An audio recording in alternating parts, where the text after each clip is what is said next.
Produk dan jasa yang mudah didapat ini ya, contohnya kayak sabun, deterjen, itu mudah didapat dan kita bisa beli dimanapun juga.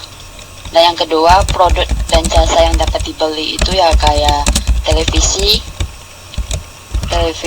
sama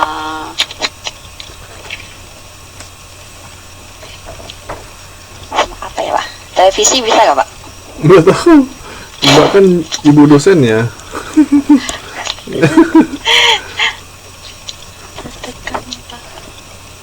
Oke.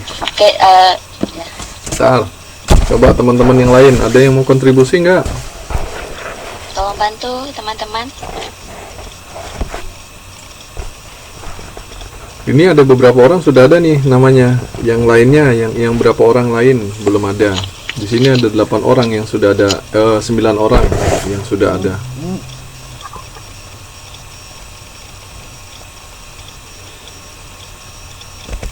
Ada yang mau bantu?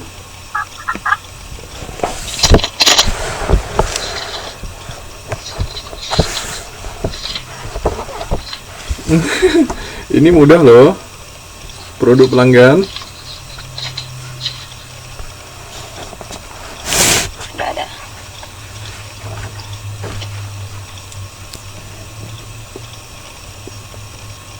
Oke, silakan Mbak Fitri.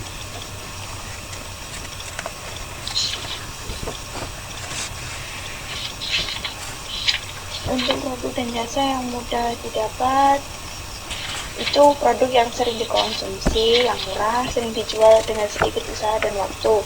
Contohnya susu, koran, makanan siap saji. Untuk yang produk jasa yang dapat dibeli, maksudnya kurang sering dibeli, terus harganya lebih mahal. Pembeli dapat membeli dengan membandingkan dengan produk lain berdasarkan harga, terus warna dan kriteria lain. Contohnya pesawat, televisi, sama asuransi. Untuk produk dan jasa khusus, itu produk yang jarang dibeli, harganya mahal. Pembeli memutuskan pada produk yang tepat atau tidak akan menerima produk pengganti. Contohnya perhiasan, kain pengantin, sama catering. Terima kasih Pak. Oke, makasih banyak Mbak Fitri. Ya, sebenarnya kan ini mudah ini Mbak Sari. Mbak Sari kan bisa lihat dari ini kan, ini ada tingkat-tingkatannya. Yang pertama yang paling Ya, Pak. mudah, yang kedua sedang, Ketemu. yang ketiga paling sulit. Nah, penjelasannya tadi sudah dijelaskan sebaik mungkin dengan contoh-contohnya oleh Mbak Fitri. Ya, silakan lanjutnya. Kita lanjutin yang produk industri, yang satu produk pembayaran, yang kedua produk modal. Coba Pak, selanjutnya. Dijelasin dulu. Penjelasannya di bawah Pak, di slide 25. Oke, maaf ya. Saya lanjutin. Di sini kategori produk pelanggan. Kategori produk pelanggan itu produk dan jasa yang mudah didapat. Itu sering dikonsumsi, murah, sering dijual dengan sedikit usaha dan waktu. Contohnya susu, koran, makanan siap saji. Sedangkan produk dan jasa yang dapat dibeli itu kurang sering dibeli, lebih mahal dikit. Pembelinya dapat membeli dengan membandingkan produk yang lain berdasarkan harga, warna, gaya, dan kriteria lainnya. Contohnya pesawat, televisi, asuransi. Dan produk dan jasa khusus ini jarang dibeli, mahal. Pembeli memutuskan pada produk yang tepat dan tidak akan menerima produk pengganti. Ini contohnya kayak perhiasan, gaun pengantin, dan catering. Next.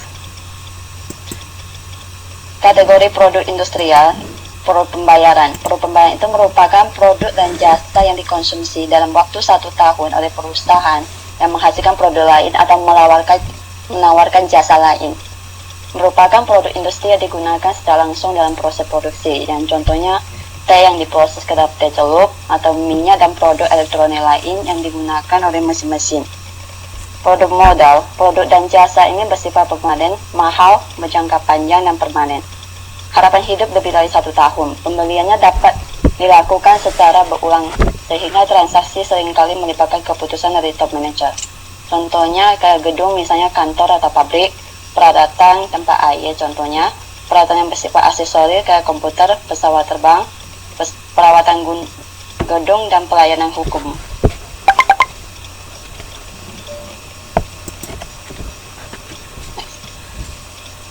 Dampak pemasaran pada klasifikasi produk pelanggan.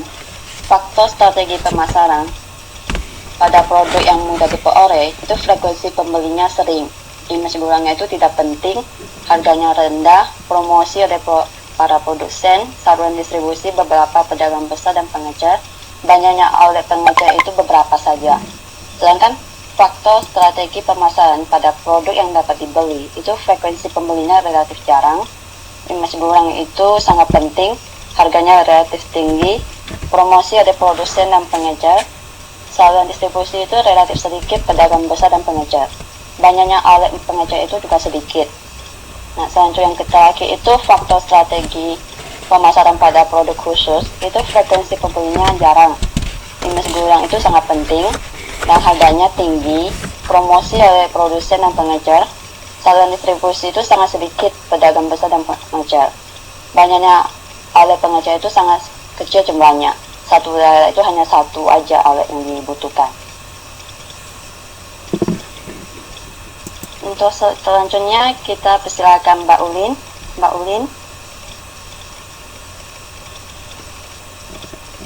Mbak Ulin.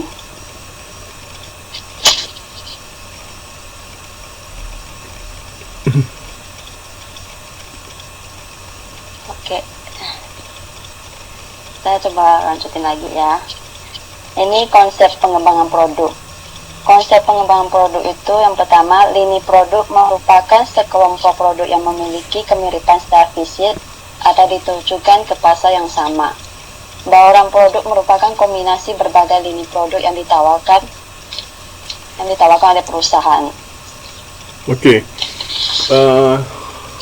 Di sini ada konsep pengembangan produk. Di sini ada dua, satu lini produk, yang satu bauran produk.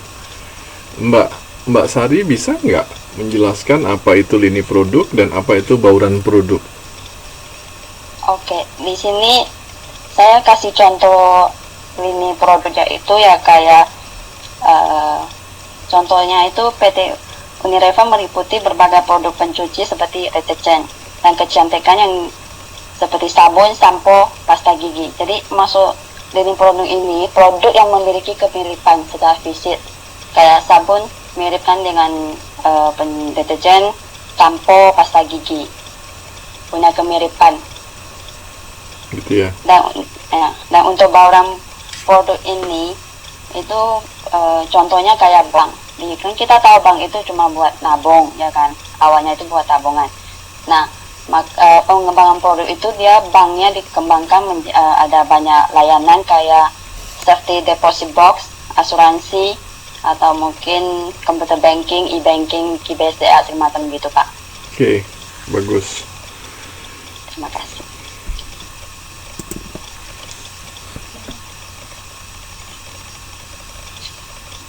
Lanjut lagi, menurut Bus LO terdapat 6 jenis pengembangan produk baru.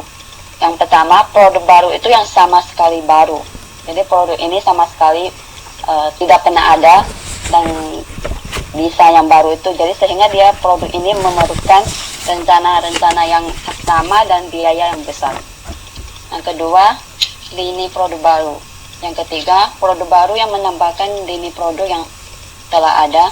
Yang keempat, perbaikan produk yang tidak bertujuan untuk menciptakan produk baru, tetapi mengadakan perbaikan pada produk yang tidak ada.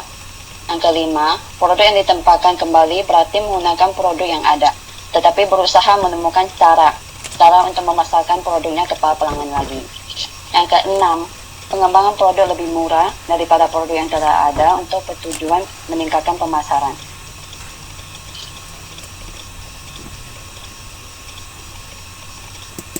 Next Pak. Pengembangan produk. Pengembangan produk merupakan tahap yang sangat kompleks yang meliputi satu, evaluasi konsep. Yang kedua, tahap analisis